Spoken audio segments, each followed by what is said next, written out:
Hello, everybody. This is my first podcast on culture and cognition.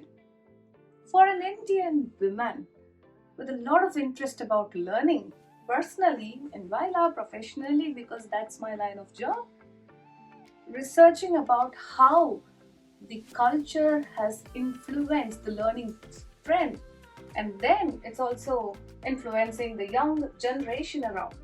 Speaking of young generation, I have with me Robin, who's from Sweden and who's also from Stockholm. Last year I would have introduced him as a student, but this year he's a working professional in the IT sector. Hello, Robin. Hello. Thank you so much for being part of my video podcast. Thank you for having me. Yes, and if Stockholm was a verb, that's what you would be doing, right? Pretty much. So, jumping on to the first question about lagom, the concept that you Swedish follow. What is it? It's so inspiring every time I hear about it. So, lagom is this perfect word Uh-huh. that works in pretty much any situation. For those who don't know, it is the direct translation is just perfect, or not too much, not too little. But to give some context on where it comes from, we go back to the Viking Age, and this is like a widely accepted, you could say, theory, where it comes from laget om, which is roughly like around the table or around the group. So during a feast or a dinner, the Vikings would have like a cup of meat, perhaps, that would go around the table. And to make sure that everyone got an equal part, you had to take just the right amount, or lagom amount, to make sure that everyone got an equal Wow. part. So yeah, and I think that's been sticking around for ever since, really. Sweden is a pretty egalitarian country, has been so for quite some while, or quite a while.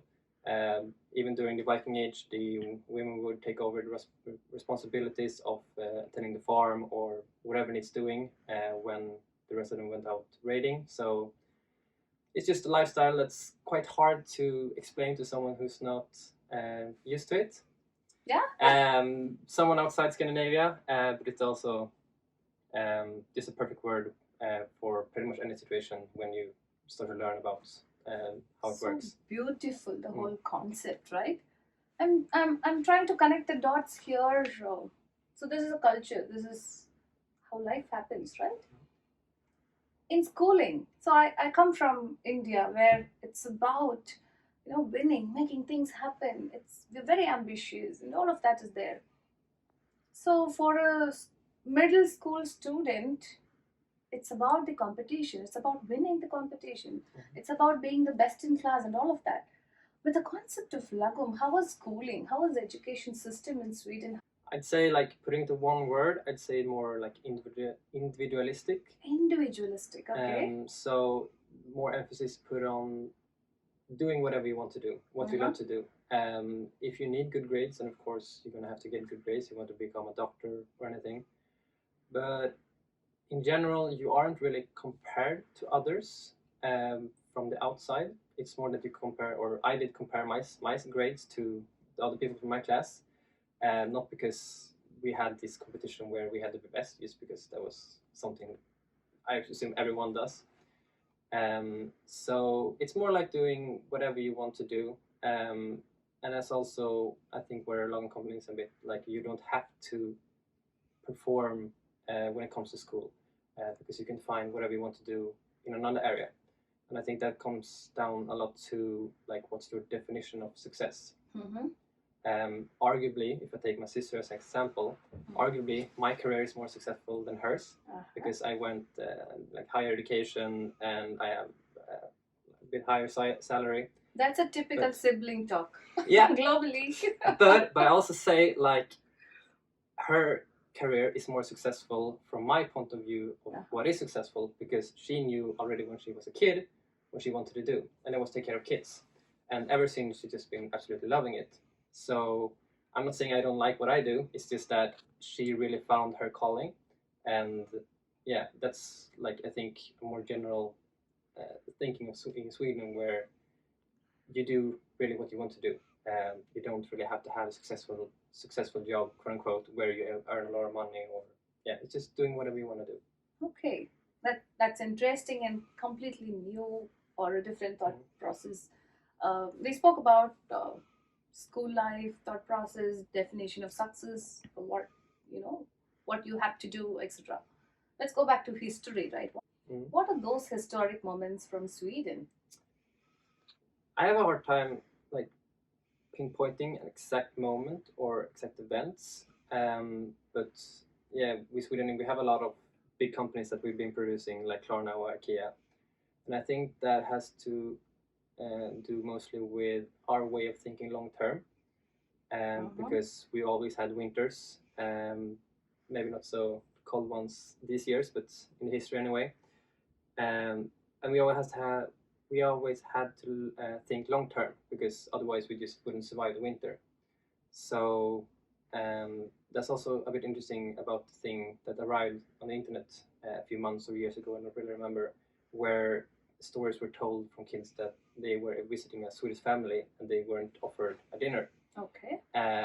Which is like a theory that's been going back to like when we actually didn't survive the winter if we didn't ration our food.